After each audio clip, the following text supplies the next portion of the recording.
Վտանգավոր ուժգնությամբ երկրաշարժ եւ ավելի քան 40 հետ ցնցում է տեղի ունեցել Հայաստանի հյուսիսում։ Էպիկենտրոնը Սպիտակ քաղաքի մոտակայքում է եղել, վնասներն աննշան են։ Ադրբեջանը խաղաղության դիմաց հերթական պահանջներն է հնչեցնում, ովքեր են Բաքվի բռնապետական ռեժիմի թիրախում, ում է պահանջում արտահանձնել Ալիևը մի քանի 100 հոգանոց սև ցուցակից։ Եթե որևէ մեկը կա, որ պատրանք ունի, որ սա կարող է իրեն չհասնել, ես պետք է հիասթափեցնեմ։ Ալիևը մեկը մյուսի հետևից փակում է միջազգային կառույցները իր երկրում, Բաքվից առաջիկայում հնարավոր է դադարեն անգամ գերիների զանգերը, որ բացառապես Կարմիր խաչի միջնորդությամբ են արվում։ Ունենալու ենք 100%-անոց մեկուսացվածություն արտաքին աշխարհից։ Տարբեր ծաղիկներ էր սիրում, բայց ավելի շատ դաշտային էր սիրում։ Սիրո, արժանապատվության ու պայքարի տոն, հայ կանանց մտահոգությունները, մեծ երազանքներն ու փոքր ցանկությունները, այսօր մարտի 8-ն է։ Բոլոր մայրերը միշտ իրենց երեխաների կողքին լինեն։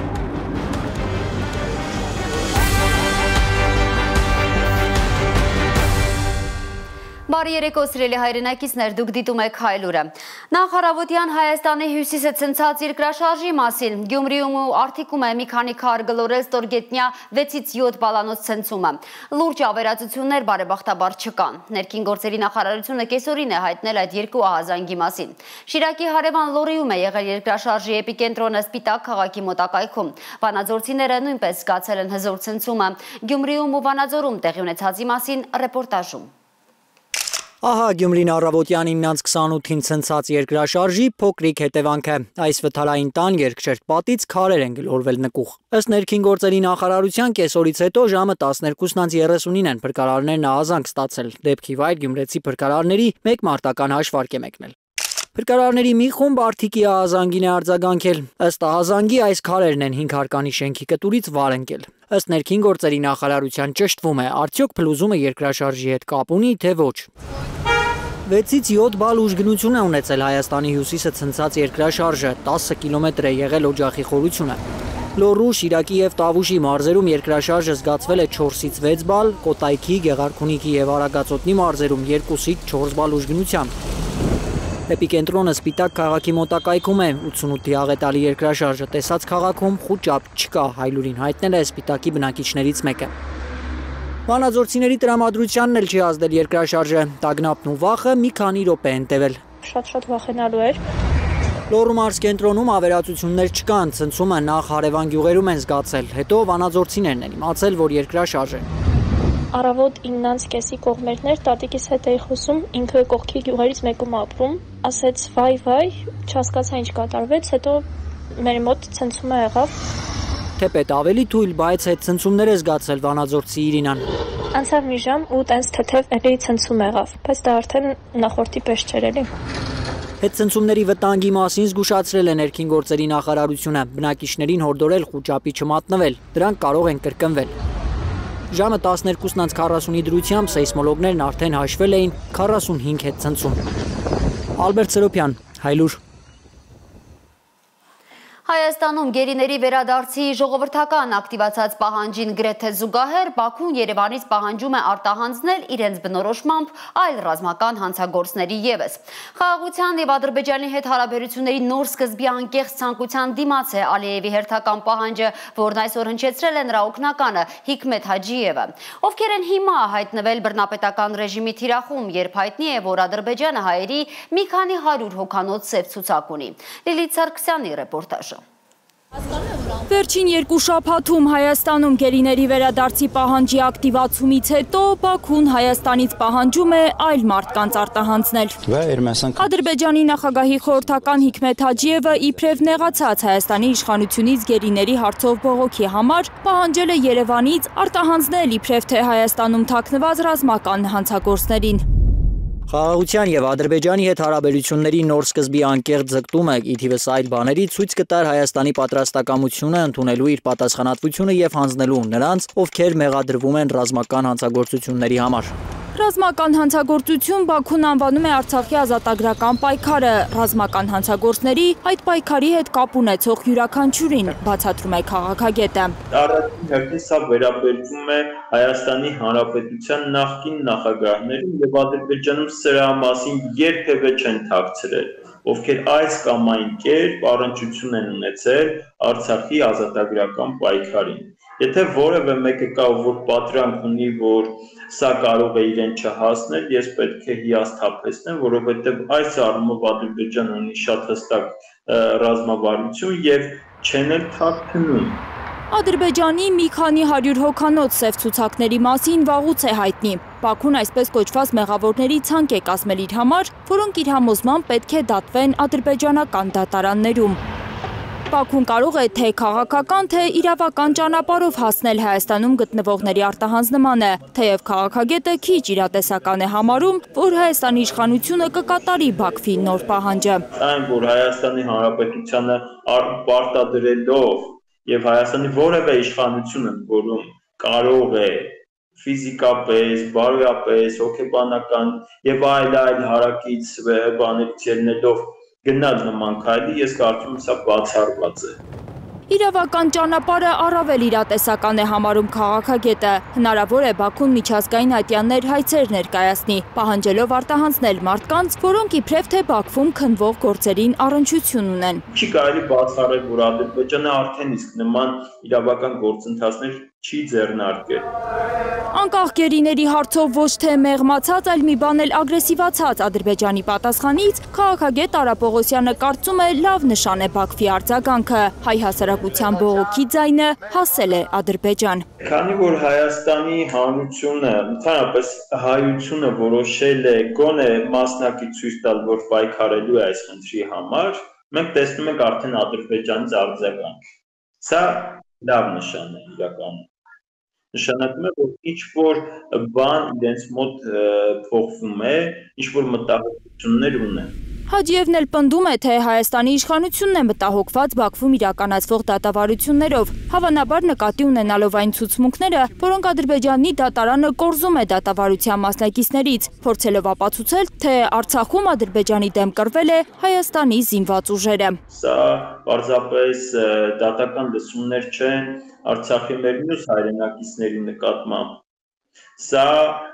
դատական ֆարս է ամբողջ Հայաստանի նկատմամբ։ Ի պատասխան Հայաստանը պետք է ստանձնի աշխարհի տարբեր հասցեներում գերիների հարցով բողոքի ձայն բարձրացնելու մոդերատորությունը։ Լիլիթ Սարգսյան, Միլենա Պողոսյան, Արմեն Ապրեսյան, Հայլուր։ Գերիների վերադարձի հարցով ավելի բարձր կհնչի Հայաստանի ձայնը, թե ընդմիշտ կլռի Ադրբեջանի սպառնալիքների տակ, պարզ չէ։ Հայտնի է մի բան, մեկը մյուսի հետևից Բաքուն փակում է միջազգային այն կառույցները, որոնց խողովակներով հնարավոր էր գոնե սուղ տեղեկություններ իմանալ հայ գերիների մասին։ Չբացահայտված հանգամանքներում մինչև անգամ մահվան դեպքեր կգրանցվեն Բաքվի բանտերում, եթե Ադրբեջանում փակվեն Կարմիր խաչի ու ՄԱԿ-ի գրասենյակները։ Ահազանգում է Մեեդում հայ գերիների շահերի ներկայացուցիչը։ Մենք իրական խնդիր ենք ունենալու կյանքի պաշտպանության մասով։ Առաջ են բերելու ծանր հետևանքներ մահվան դեպքերով։ Չբացահայտված հանգամանքներում մինչև անգամ մահվան դեպքեր կգրանցվեն Բաքվի բանտերում, եթե Ադրբեջանում փակվեն Կարմիր խաչի ու ՄԱԿ-ի գրասենյակները։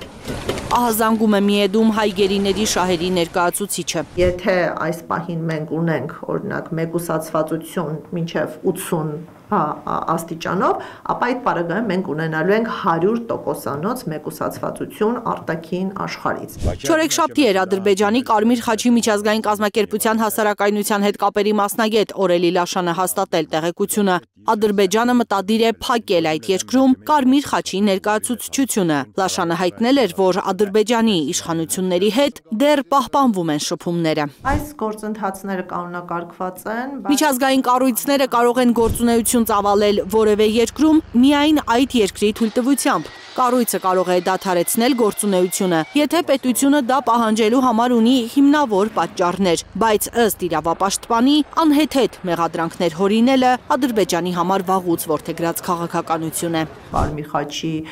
գործունեության դադարեցման շրջանակներում այնպիսի անհեթեթ մտքեր են հնչեցվում, ինչպիսիք օրինակ արգելված իրերի տեղափոխումը, այսինքն շատ լուրջ մեղադրանքներ են ներկայացնում այս հեղինակավոր կառույցին առանց ունենալու որևէ փաստական տվյալ։ Կարմիր խաչի գործունեության դադարեցման պարագայում Բաքվում պատանդարված հայ ռազմագերիները կհայտնվեն լիարժեք մեկուսացման մեջ, համոզված է Սահակյանը։ Առանց այդ էլ Բաքու չեն կարողանում այցելել խոշտանգումների կանխարգելման մեխանիզմները։ Միակ մեխանիզմը, որ կարողացել է իրավիճակը գնահատել, եղել է Կարմիր խաչը, որը չունի տեսածը հրապարակայնացնելու իրավունք։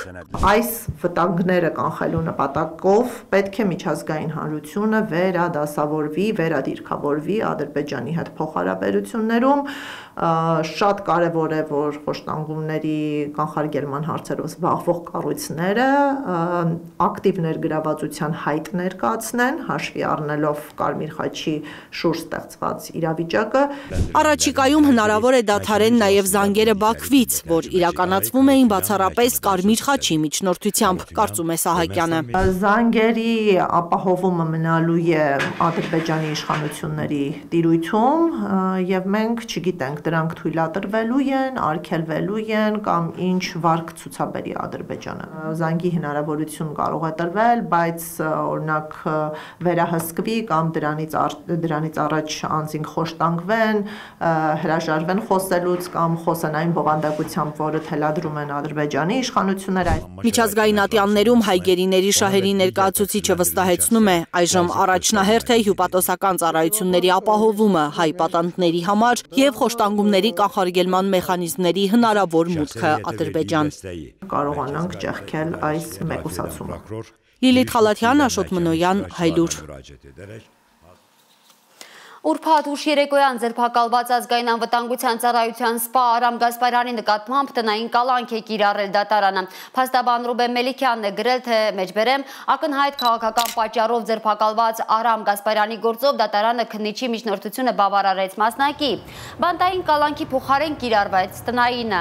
20 տարվա ծառայության փորձոված սպա Արամ Գասպարյանի ձերբակալության մասին տեղեկացրել էր Պարա TV-ին։ Ըստ այդ հրապարակման Գասպարյանին մեղսագրվում են Սյունիքում 2021 թվականի ապրիլին տեղի ունեցած դեպքերը, իբր նա Փաշինյանի դեմ ցույցերի կազմակերպիչներից մեկն է։ Ինչպես հիշում եք, այդ օրը Փաշինյանը գնացել էր Սյունիք, որտեղ Մեղրիի ու Ագարակի բնակիչները նրան դիմավորել էին բողոքի ակցիաներով, հայհոյանքներով ու վիրավորանքներով։ Նիկոլ Դավաճյան վանկարկումներով բնակիչները ուղեկցել էին նրան, փակել ճանապարհը եւ պահանջել հեռանալ Սյունիքից։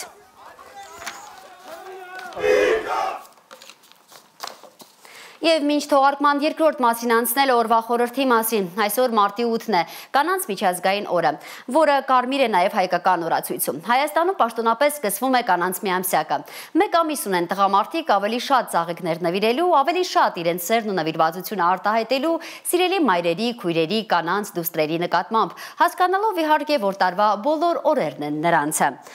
Սեր, արժանապատվություն ու պայքար խորհրդանշող այսօրը մենք անպայման երախտագիտություն ենք հայտնում նաև հերոսացին մայրերին, հայրենիքի պաշտպանության դիրքերում կանգնած կանանց։ Տոնական օրը եռաբլուրում են անցկացրել հարյուրավոր կանայք։ Ծաղիկներ այսօր մայրերն են որդիներին տարել։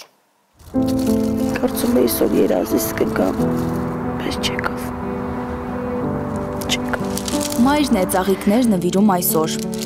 Որդու սիրած դաշտային ծաղիկներն է բերել եռաբլուր։ Երկրորդ տարին է Ադելինան այսպես շնորհավորում որդու ծննդյան օրը։ Հետո լռության մեջ պատասխան շնորհավորանքին սպասում։ Երեկվանից մտորումների մեջ եմ ասում եմ, տեսնես ինչ ձև ես դառել, ինչքան ես մեծացել, ինչքան ես գեղեցկացել։ Միշտ մտածում եմ, որ կարող է ինչ-որ մի տեղից, մի պահ ինքը դուրս գա։ Բայց չի գալիս Տիգրանը։ Որդու վերջին բառերն է անընդհատ հիշում, տակնու վրա անում մոր սիրտը։ Եշի դեղերդ մորանասվեչ, բարբարով էլի։ 2023-ի սեպտեմբերի 19-ի կռվից առաջ է մորն ասել Տիգրանը, վերջին անգամ։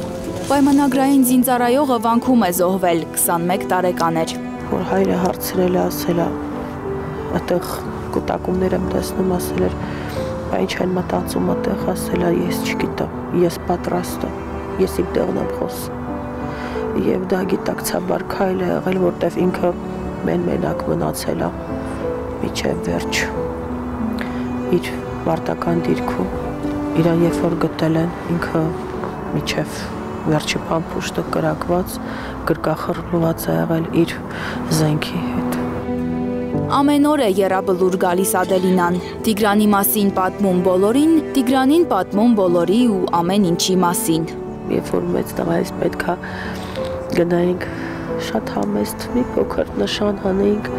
ես որ եկա, կարծես թե ինքը ինձ լսում, հա, կարծես թե ինքը, ես հավատում եմ այդ երկտային կյանքին արդեն, որովհետև երբ որ ես իրան ասեցի, որ գիտես գնալու ենք աղջիկ ուզելու եղբորդ համար,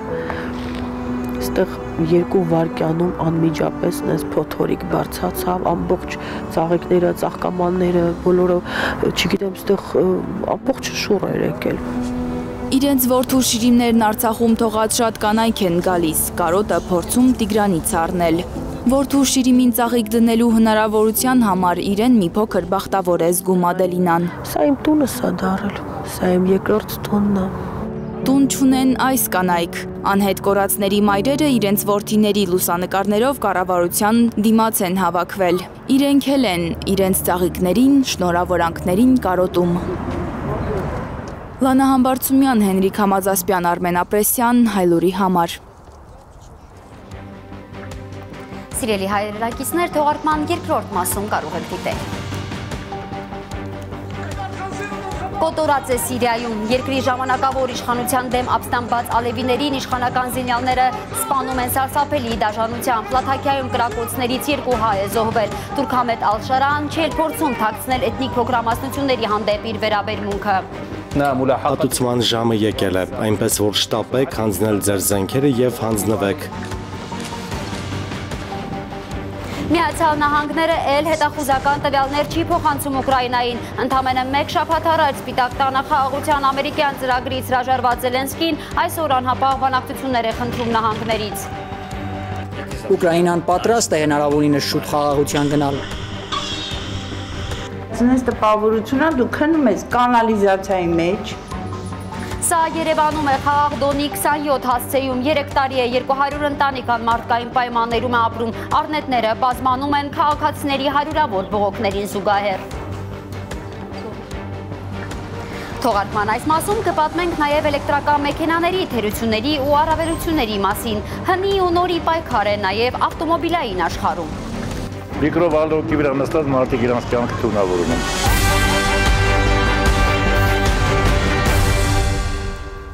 Իրանը կամ պետք է գործարք կնքի Միացյալ Նահանգների հետ, կամ շատ շուտով այդ երկրի հետ ինչ-որ բան կկատարվի։ ԱՄՆ նախագահ Դոնալդ Թրամփը այս բառերով է սպառնացել Թեհրանին։ Հուսով եմ համաձայնագիր կկնքվի, բայց մյուս տարբերակը նույնպես կլուծի խնդիրը, հավելել է Թրամփը։ Նա չի հստակեցրել, թե կոնկրետ ինչ քայլեր կարող է ձեռնարկել Իրանի դեմ, սակայն ընդգծել է, որ մտադիր չի համակերպվել Թեհրան-Վաշինգտոն ներկայիս հարաբերությունների հետ։ Լաթաքիայում կրակոցներից 2 հայ է զոհվել։ Անթուան եւ Ֆաթի Փուտրոսները հայր եւ որդի են, հայտնում է Գանձասարթերթը։ Սիրիայում արյունալի բախումների հետևանքով զոհված խաղաղ բնակիչների թիվն արդեն ավելի քան 340 է, հարյուրավորներ վիրավորներ են։ Բախումները հիմնականում Լաթաքիայի եւ Տարտուսի շրջաններում են։ Սիրիայի պաշտպանության նախարարությունը հայտարարել է, որ երկրի ափամերձ հատված տանող ճանապարհները փակ են։ Երեկվանից սարսափելի կադրեր են տարածվում, թե ինչպես են թուրքական աջակցությունը վայելող իշխանության զինյալները անձեն քաղաքացիներին գնդակահարում հենց փողոցներում կամ ներխուժում շենքեր ու սպանում նրանց։ Սիրիայի ժամանակավոր իշխանությունները ոչ միայն փորձում են ճնշել ժողովրդական ապստամբությունը Սիրիայի ծովափնյա շրջաններում, այլև միաժամանակ իրականացնում են այդ շրջանների բնիկ ժողովրդի ալևիների փաստացի ցեղասպանություն, ահա զանգում են փորձագետները։ Սիրիան ոչ մի քայլ հետ չի անի, հայտարարել է Սիրիայի ժամանակավոր նախագահը։ Ալ-Շարան կոչ է անում ընդդիմադիր խմբավորումներին հանձնվել, քանի դեռ ուշ չէ։ Մենք ոչ մեկի արյունը չենք ուզում, մենք պատվով կռվող ժողովուրդ ենք, իսկ դուք անպատիվ եք։ Դուք տասնյակ տարիներ Սիրիայի ժողովրդի արյունն եք թափել, եւ դուք դեռ նույն ճանապարհին եք։ Ձեր գարշելի արարքներով, հիվանդանոցներ ներխուժելով ու անմեղ մարդկանց վախեցնելով, դուք հարձակվել եք բոլոր սիրիացիների վրա։ Դրանով դուք մեծ եւ աններելի մեղք եք գործել։ Հատուցման ժամը եկել է, այնպես որ շտապեք հանձնել ձեր զենքերը եւ հանձնվեք, քանի դեռ ուշ չէ։ Ընդամենը մեկ շաբաթ առաջ խաղաղության ամերիկյան առաջարկներից հրաժարված Զելենսկին այսօր անհամբեր սպասում է, թե երբ է ամերիկացիների հետ քննարկելու հրադադարի կետերը։ Արդեն հայտնի է, որ հանդիպումը Սաուդյան Արաբիայում է լինելու։ Ուկրաինական զորքը փակուղում է։ Մեկ շաբաթ է Կիևը հետախուզական տվյալներ չի ստանում Վաշինգտոնից։ Ռուս-ուկրաինական ճակատից վերջին նորությունները Հասմիկ Սերոփյանի ռեպորտաժում։ You don't have the cards right now. Ուկրաինան արդեն մի քանի օր է հետախուզական տվյալներ չի ստանում Վաշինգտոնից, ինչը թանկ է նստում Կիևի վրա։ Ամերիկյան Maxar Technologies օդատիեզերական ընկերությունը ևս երեկվանից դադարեցրել է հետախուզական տվյալներ փոխանցել Ուկրաինային։ Հետախուզական տվյալներից զրկվելուց հետո ճակատի բոլոր ուղղություններով բարդացել է Զելենսկիի գործը։ Տելեգրաֆ թերթը գրում է, որ Կուրսկում ուկրաինացի 10,000 զինծառայող հայտնվել է շրջափակման վտանգի տակ։ Ուկրաինացի զինվորներից մեկը թերթին պատմել է, որ հրամանատարությունը հնարավոր է նահանջի հրաման տա։ Այս գիշեր ռուսները անարգել հարձակվել են Դոնեցկի էներգետիկ քաղաքացիական օբյեկտների վրա։ Մեկ տասնյակից ավելի մարդ է մահացել, 30-ը վիրավորվել։ Ուկրաինան ռազմական հանցագործություն է անվանում Ռուսաստանի արածը։ Մոսկվան հերքում է, թե կրակել է ուկրաինական քաղաքացիական ենթակառուցվածքների ուղղությամբ։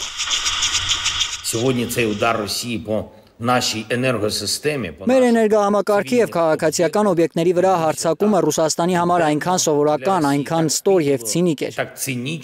Ուկրաինան պատրաստ է հնարավորինս շուտ խաղաղության գնալ։ Ամեն օր ռուսական հարվածները ապացուցում են, որ հենց Ռուսաստանին պետք է պարտադրել խաղաղությունը։ Україна готова до миру якнайшвидше. I don't want a ceasefire. I don't want a ceasefire. Խաղաղության ամերիկյան առաջարկները անտեսած Ուկրաինայի նախագահը այսօր երազում է, թե երբ պետք է բանակցային սեղանի շուրջ կրակի դադարեցման կետերը քննարկեն Ուկրաինայի ու Ամերիկայի ներկայացուցիչները։ Ամսաթիվ դեռ չկա, բայց հանդիպումը լինելու է Սաուդյան Արաբիայում։ Վայրը խորհրդանշական է, քանի որ փետրվարի 18-ին ռուս-ամերիկյան առաջին բանակցությունները ևս այդ երկրում են տեղի ունեցել։ Ուկրաինայի Միացյալ Նահանգների գլխավոր դիվանագետները այսօր հեռախոսով քննարկել են սպասվող հանդիպման մանրամասները։ Ես կառուցողական զրույց եմ ունեցել ԱՄՆ պետքարտուղար Մարկո Ռուբիոյի հետ։ Մենք քննարկել ենք ուկրաինական եւ ամերիկյան պատվիրակությունների առաջիկա հանդիպումը Սաուդյան Արաբիայում։ Թրամփը իդեպ խոստովանել է, որ ավելի հեշտ է լեզու գտնել Պուտինի հետ, քան Զելենսկիի։ Ես անկեղծ ասած ավելի դժվար եմ համարում Ուկրաինայի հետ գործ ունենալը, գուցե ավելի հեշտ է գործ ունենալ Ռուսաստանի հետ, ինչը զարմանալի է։ Ես հավատում եմ Պուտինին, մենք Ռուսաստանի հետ շատ լավ հարաբերություններ ունենք։ Միացյալ Նահանգների աջակցությունն Ուկրաինային կախված կլինի խաղաղ բանակցությունների նրա պատրաստակամությունից։ ԱՄՆ ղեկավարը չի հավատում Զելենսկիի անկեղծությանը, ավելին կասկածում է, որ նա ուզում է դադարեցնել պատերազմը։ Հասմիկ Սերոփյան, Անի Ղանդիլյան, Հայլուր։ Վերադառնանք Հայաստան, դպրոցաշինության ձախողված ծրագրեր, ուսուցիչների աշխատավարձը 100,000-ներով բարձրացնելու կեղծ հայտարարություններ։ Խորհրդարանական ընդդիմությունն այս շաբաթ նորից ահազանգեց իշխանությունը պարալիզացման է տանում կրթական համակարգը։ Կրթության հետ կապված շատ հարցեր են օրակարգ այս շաբաթ խորհրդարանական քննարկումները։ Մի հարցի պատասխանել Արփի Սուքիասյանն է փորձել գտնել, երբ են Հայաստանում իրականում գնահատված եղել ուսուցիչները։ Ով կարող է կանգնեցնել մարդ տեսակի քայքայումը։ Սոցիալական արդարության քարոզիչը Նելսոն Մանդելան ասում էր, կրթությունն է ամենազոր զենքը, որով կարելի է փոխել աշխարհը, այսինքն կյանքի հունը որոշողը ուսուցիչներն են, որ Հայաստանում երբ են գնահատված եղել։ Նախագահ Քոչարյանի իշխանության ստանձնելու ժամանակ ուսուցչի մի դրույքը միջինացված եղել է 7-ից 9,000 դրամ։ 2008 թվականին դրույքը միջինացված 87,000 դրամ էր։ Այսինքն երկրորդ նախագահի ղեկավարման 10 տարիներին ուսուցիչների աշխատավարձը բարձրացել է 10 անգամ։ Տարիքով ուսուցիչները ինձ կլսեն եւ որևէ բան չեմ ստում, ով որ եղել է, ով որ աշխատել է։ Իրականությունը փաստեր է սիրում, ուստի փաստերի ստուգում անենք։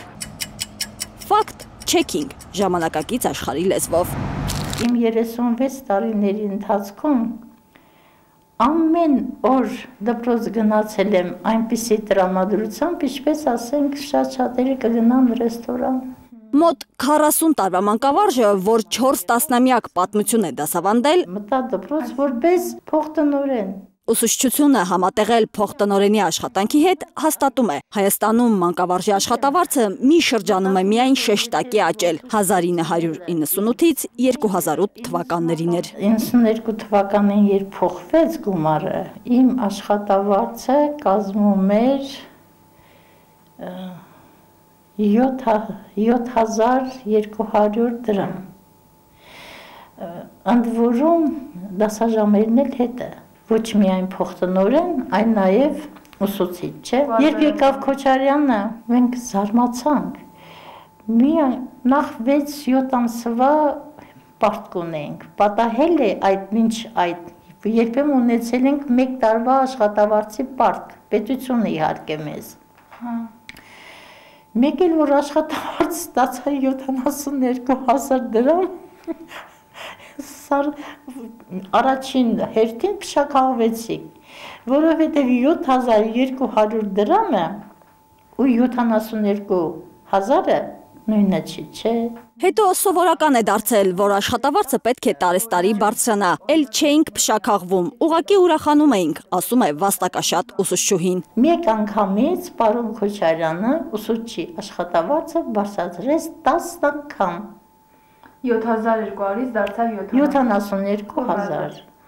Ու դրանից հետո ամեն տարի, քիչ-քիչ, բայց ամեն տարի ավելացվել է։ Արդեն 122-125, լավ չեմ հիշում։ Իսկ ինչու է տպավորությունն այնպիսին, որ Հայաստանում Փաշինյանն է ուսուցչի գործը ամենաշատը գնահատող ղեկավարը։ Կարողացել ենք ուսուցիչների համար լիարժեք աշխատանք ապահովել եւ լիարժեք վարձատրություն ապահովել։ Որովհետև միայն Փաշինյանն է ընդունակ չարած-նարած ներկայացնելու, արձագանքում են ընդդիմադիրները։ Հիշեցնում ԿԳՄՍ նախարարի խայտառակ սուտը քաղաքական թիվ 1 ամբիոնից։ Խնածախ գյուղում ունենք։ Խորհրդարանի ամբիոնից Ժաննա Անդրեասյանը այսպես ցուցամատով էր պնդում, որ սահմանամերձ խնածախի ատեստավորված ուսուցիչը 450,000 դրամ աշխատավարձ է ստանում։ Ուսուցիչ, ով ստանում է 450,000 դրամ։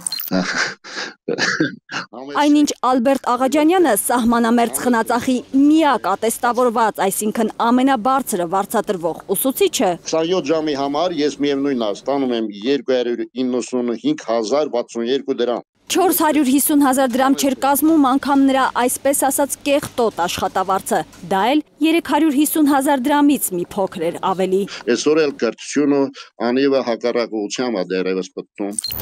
ԿԳՄՍ-ն 2024 թվականի նոյեմբերին ատեստավորված ուսուցիչներին նոյեմբեր-դեկտեմբերի համար հավելավճար չի տվել։ Պատճառաբանությամբ նոր համակարգ են գործարկել, ատեստավորումն ուշ են ամփոփել, ուստի ուսուցիչները հավելավճարի 2025-ի հունվարից թող սպասեն։ Ըստ պատտվող լուրերի, կառավարությունը քար է գցելու ուսուցիչներին ատեստավորելու, աշխատավարձը որոշակիորեն բարձրացնելու այդ ծրագրի վրա, քանի որ թանկ է նստում բյուջեի վրա։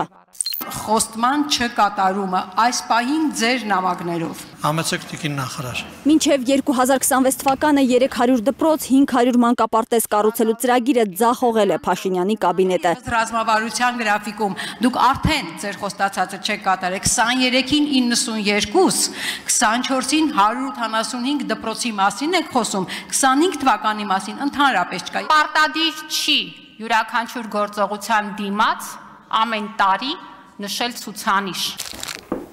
Հոգնել են մանկավարժները, անում ենք, անում միայն իմիտացիայով լի այս իրականությունից։ Ես գնացել եմ 41350 դրամ։ 36 տարվա մանկավարժական, 9 տարվա էլ արտադրական ստաժ ունեցող Գյուլնարա Ալեքսանյանը, որ թոշակի է անցել 2013 թվականին, հիմա 69000 դրամ թոշակ է ստանում։ Գիտեք, 12 տարվա ընթացքում կլոր 30,000 դրամ էլ թոշակ չբարձրանա, երբ պաշտոնյաների աշխատավարձերը 100,000-ներով են աճել։ Փաշինյանի ոչ բարով ղեկավարման տարիներին 2 անգամ է ավելացել իմ թոշակը, մեկ անգամ 1000 դրամ, մեկ անգամ 3000։ Ընդ որում այս 3000-ի ժամանակ աղաղակում էր 10%, 10%, 7% էլ չէր։ Համոզված է ուսուցչուհին, եթե կենսաթոշակը աճեր 1998-2008 թվականների ցուցանիշով, հիմա 10 անգամ ավելի էին ստանալու։ Նախագահ Քոչարյանի իշխանության ժամանակ թոշակները եղել է 3800 դրամ 98 թվականին եւ վճարվում էր մի քանի ամիս ուշացումով։ 2008 թվականին արդեն 22000 դրամ էր։ Չեմ ասում սա աստղաբաշխական թիվ է, բայց 3800-ը 22000-ի հետ համեմատելով, այսինքն գոնե Փաշինյանի իշխանության օրոք 22000-ը պետք է 120000 դառնար, որ իրանք կոնկուրենցիա կազմեին նախագահ Քոչարյանի հետ։ Այսքանից հետո ինչպես չասի վաստակաշատ ուսուցչուհին։ Ինձ թույլ եմ տալիս։ Այս դեպքում օրհնանք թե անեծք, մի տեսակ դժվար է ընկալել։ Այ հողը Լևոն Տեր-Պետրոսյանի, Քոչարյանի եւ Սերժ Սարգսյանի ժամանակվա թալանչիների գլխին, որովհետեւ թալանը հիմա է, այ թալան, պետական ռեկետ։ Համատարած խավարի մեջ լույսի վերադարձն է ուզում 76-ամյա ուսուցչուհին, որի որդին տեսել է շուրնուխի օկուպացիան, հոգեբանական խնդիրներով տուն եկել։ Մի պահ սթափվել է, երբ իր որդուն է բանակ ճանապարհել, ասել է պատվով կծառայես։ Հայաստանի ճախրը, ես պետք է տեսնեմ դա։ Արփիս Քեսյան, Լանա Համբարձումյան, Աշոտ Մանոյան, Անի Ղամբիլյան, Հայլուր։ Վարելիքի գների աճը, շրջակա միջավայրի աղտոտման խնդիրներն ու տեխնոլոգիական զարգացումները բերել են նոր լուծումների նաև ավտոմոբիլների աշխարհում։ Էկոմեքենաները, էլեկտրական եւ հիբրիդային մոդելները մեծ արագությամբ նաև Հայաստանում են տարածվում։ Սակայն արդյոք դրանք իդեալական տարբերակ են։ Շատերին հետաքրքիր ուսումնասիրություն է արել Էդգար Ղոշչյանը։ Երևանի փողոցներում 10 մեքենայից 4-ը էլեկտրական է։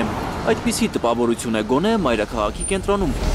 Ամեն քայլափոխի լիցքավորման միացրած կամ վաճառքի հանված էլեկտրոքարեր են, թրենդ, որ Հայաստանում տարածվում է 2022 թվականից։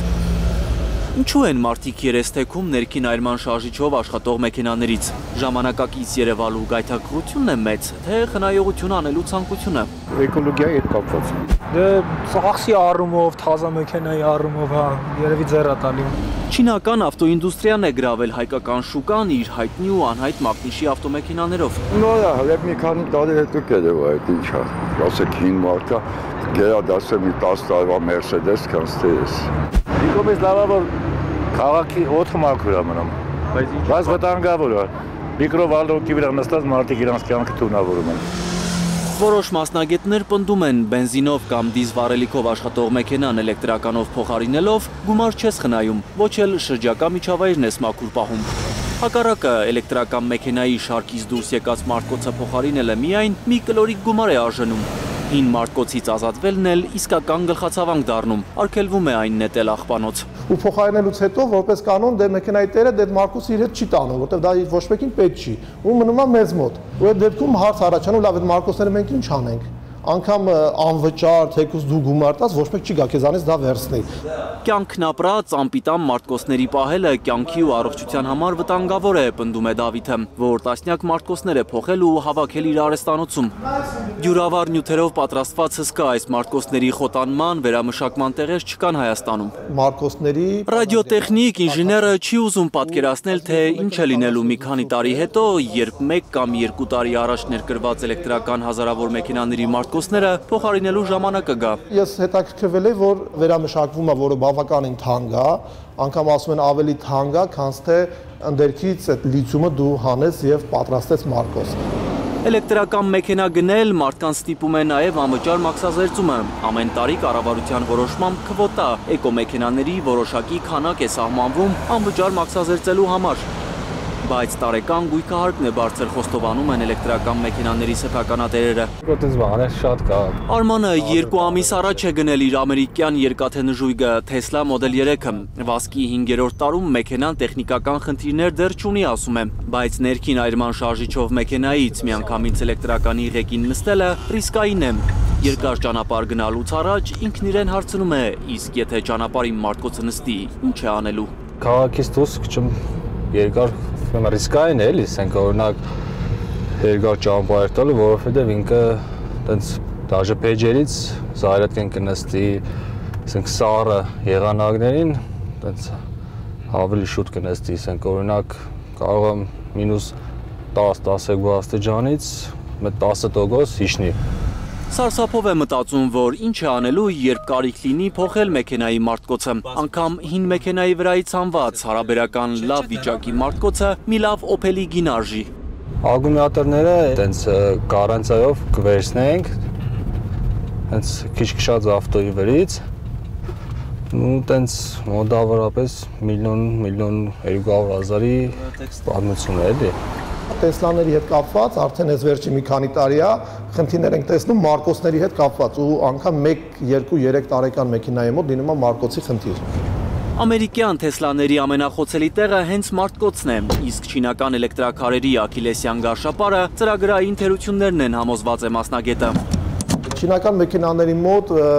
դեռևս մարկոցների հետ կապված տենց մենք շատ խնդիրներ չունենք։ Հաշվի առնելով նաև նա, որ մեքենաները դե համեմատաբար 1-2 տարեկան են, փառք Աստծո, որ չունենք այս պահին մարկոցների խնդիրներ։ Ավելի շատ խնդիրներ առաջանում են ծրագրային տիրույթում, այսինքն դա ID-ների հետ կապված է հիմնականում ծրագրային խնդիրները լինում, BID-ների վրա էլ է ծրագրային խնդիրներ լինում։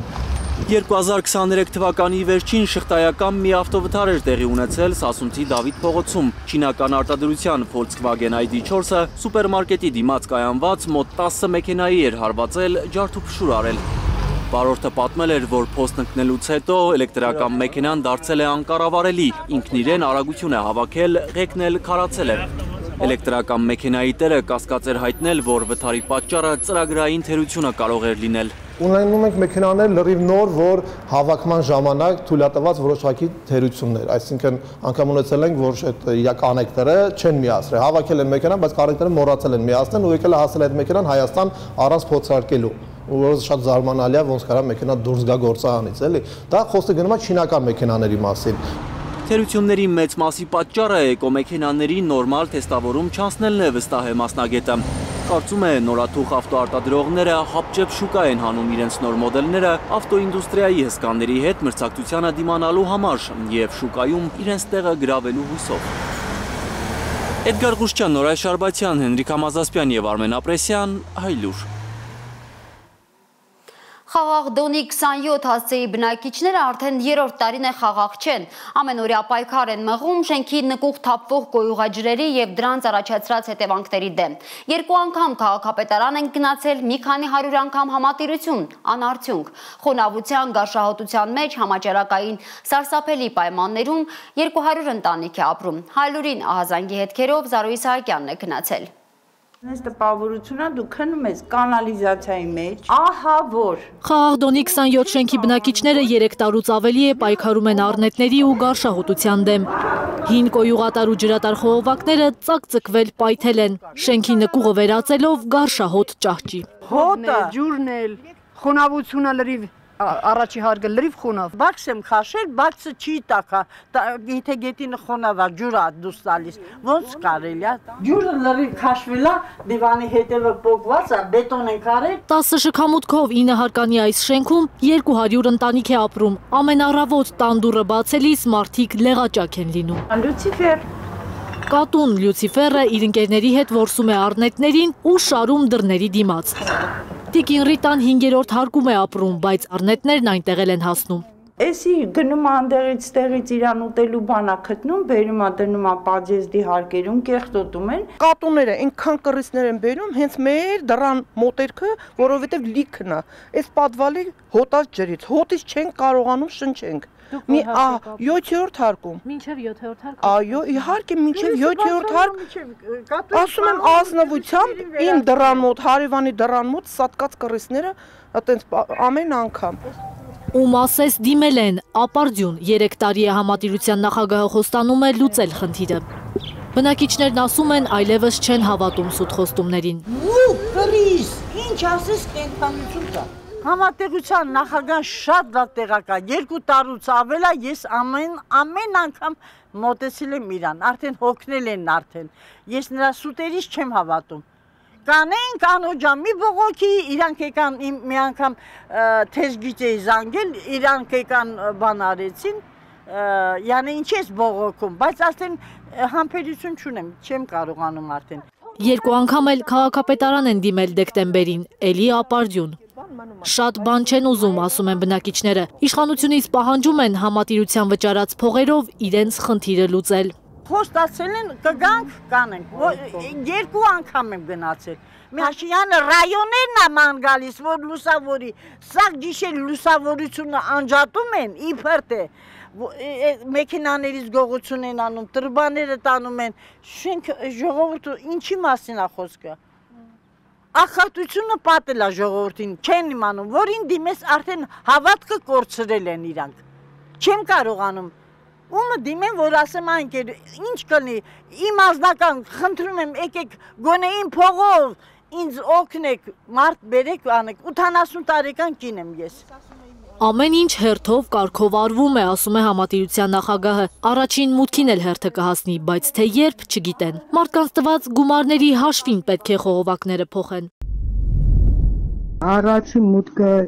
ճիշտ է, դեռ չենք հասել, բայց փոխելով գալիս ենք։ Մենք հասել ենք մինչև 8-րդ մուտք։ Ժամանակը ֆինանսի հետ է կախված։ Կարող է եւ մյուս ամիս էլ հնարավոր լինի փոխել։ Կարող է մի ամիս, կարող է 2 ամիս, բայց որ փոխելու ենք, դա հաստատ է։ Խաղաղդոնի փողոցի 27 շենքի միակ խնդիրը գարշահոտությունը չէ։ Վթարային վերելակը եւս պատուհաս է, ասում են բնակիչները։ Այս 3 մետաղե ճոպաններն են պահում վերելակը։ Բնակիչներն ասում են, որ շաբաթը մի քանի անգամ խափանվում է այն։ Լիֆտ ենք նստում, Աստված ջան, հայր մեր կանչելով նստում ենք, մեջը կմնանք, դուրս կգանք, թե դուրս չեն գա, թե կպոկվի այս լիֆտը։ Զարուհի Սահակյան, Նորայր Շարբաթյան եւ Նորայր Հակոբյան, Հայլուր։ Եվ վերադառնանք օրվա խորհրդին, Երևանում այսօր տոնական տրամադրություն է, ժպիտներ, նվերներ, բարեմաղթանքներ ու սեր են, Աննա Գյուլնազարյանի ռեպորտաժում։ Երևանի երկինքն այսօր պայծառ ու արևոտ է, եւ ոչ միայն երկինքը։ Իսկ մայրաքաղաքի ամեն անկյունում ծաղիկներ են։ Շատ լավ օր է, մեր տրամադրությունը շատ լավ, փորձում ենք ուրախ տրամադրությամբ անցկացնենք այսօրը։ Դեռ ստանալու եմ տանից, սովորաբար ամուսնուցս, տղաներիցս, հարսիկիցս, սիրելի։ Ամենագեղեցիկ միամսյակն արդեն սկսվել է, հաճելի եռուզեռ է Երևանի կենտրոնում։ Ես սիրում եմ մարտի 8-ը, որովհետև այդ օրը մայրիկների օրն է ու կարանք մայրիկներին ավելի շատ ուրախացնենք։ Ավելի շատ ուրախանալու համար հաճախ մեկ ֆունջ ծաղիկն էլ բավական է։ Տանում եմ աղջկաս եւ տիկնոջես։ Ինչ կմաղթեք բոլոր աղջիկներին եւ կանանց։ Միայն գեղեցիկ լինեք, միշտ փայլեք։ Ծաղիկները նվիրում եմ իմ շատ սիրելի կիսուր մայրիկին։ Իսկ ինչ են ամենաշատն ուզում կանայք։ Խաղաղություն, միայն խաղաղություն։ Վերջապես մի քիչ ուրախություն տեսնենք։ Ձեզ էլ շնորհավորում եմ, ուրախ եւ հաճելի մարտի 8։ Կմաղթեմ առաջին հերթին խաղաղություն, երջանկություն, սեր։ Բոլոր մայրերը միշտ իրենց երեխաների կողքին լինեն։ Մեր երկրի սահմաններին խաղաղություն, կանանց էլ միշտ ժպիտով, գարնան ծաղիկներով շրջապատվածնեն։ Գարնան ծաղիկներով ու հաճելի անակնկալներով կանանց ուրախացնում են նաև մայրաքաղաքի խանութները։ Կարող են մոտենալ, այսպես մաղթանքով, վերցնել իրենց հասանելիք ծաղիկները, միտքը ուղղակի դրական տրամադրություն ապահովելն էր ու փոքր նվեր տալն էր։ Ծաղիկներ գրությամբ, որը բնորոշում է մարդու բնավորությունը։ Հանուն սիրելիների տղամարդիկ համաձայն են մոռանալ անգամ ծաղիկների գարնանային թանկացումը։ Այսօրով չէ, դեղվեմ չդեղվեմ, նորմալ է։ Այս այն օրն է, որ պետք է լինի այդ ծախսերը, նեղվելու կարիք չկա բացարձակ։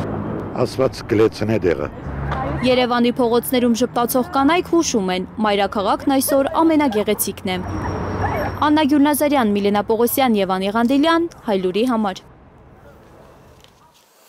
Գարնանբույրը զգացել են նաև Արգենտինայի հարավի բնակիչները, բայց արևային լոգանքները ամենևին էլ նրանց սրտով չեն։ Սկսվել է սառցե գեղեցկուհիների զանգվածային չուն։ Պատագոնիայի պինգվինները մեծ վտարներով դեպի Բրազիլիա եւ Ուրուգվայ են շարժվում, սառը ջուր, համով ուտելիք վայելելու ու բազմանալու համար։ Պինգվինները թողնում են հարավի սառը ջրերը եւ տեղափոխվում են հյուսիս։ Ձմեռն ավարտվել է։ Ամեն տարի սեպտեմբերին մագելանյան պինգվինները գալիս են Արգենտինայի հարավ, Պատագոնիայի Պունտա Թոմբո թերակղզուց ցուրտ եւ քամոտ ափեր, զուգավորվելու, բնադրելու, ձվերը ինկուբացնելու, հետո լքում են ափը, ավելի տաք եղանակի ու առատ սննդի համար, դեպի Բրազիլիայի եւ Ուրուգվայի տաք ջրեր։ Սա բարդ փուլ է։ Նրանք այստեղից կամաց շարժվում են դեպի հյուսիս։ Միայն թույլ ճտերն են մնում Արգենտինայի Ուրուգվայի ափերին։ Մագելանյան պինգվինները ձվադրվում են հոկտեմբերին, սիրահարված առու պինգվինները խճաքարեր են նվիրում էգերին, իսկ էգը խճաքարն ընդունում է որպես նվեր եւ ընտանիք կազմելու նախապայման։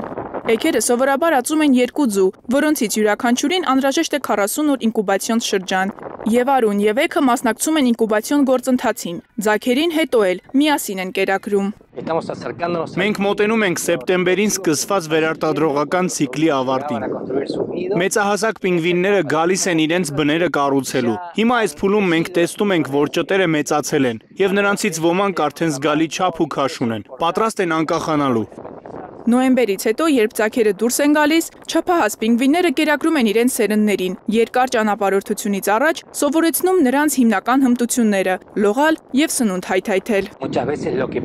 Հաճախ է պատահում, որ ծնողները լողում են 200-ից 300 կիլոմետր, որ սնունդ բերեն։ Եթե չեն կարողանում ճիշտ փոխանցել կերակուրը ձագերին, ուտելիքը ընկնում է եւ դառնում անպիտան, քանի որ ճտերը գետնին ընկած ուտելիքը չեն վերցնում։ 71 սանտիմետրանոց եւ 5 կիլոգրամանոց մագելանները իրենց անունը ստացել են ի պատիվ պորտուգալացի ճանապարհորդ Ֆերդինանդ Մագելանի, որը նկատել է պինգվիներին 1520 թվականին։ Մագելանների երթուղին տևում է ավելի քան 7000 կիլոմետր եւ ամենատպավորիչներից մեկն է կենթանական աշխարհում։ Մեկնարկի պահին Արգենտինան դառնում է մագելանյան պինգվինների հսկայական տուն գաղութ։ Այս պինգվիններն արդեն ինքնուրույն են, նրանց փետուրները, որ շողում էին ձվից դուրս գալուն պես, արդեն փոխվել են։ Հիմա նրանք ծածկված են մոխրագույն մորթով, իսկ շուտով կպատվեն խոշոր փետուրներով եւ պատրաստ կլինեն ջրերում սուզվելուն։ Արգենտինայի Պունտա Թոմբո թերակղզի այցելելու լավագույն պահը մարտի սկիզբն է։ Զբոսաշրջիկները կարող են տեսնել եւ մեծ պինգվիններին, եւ ձագերին։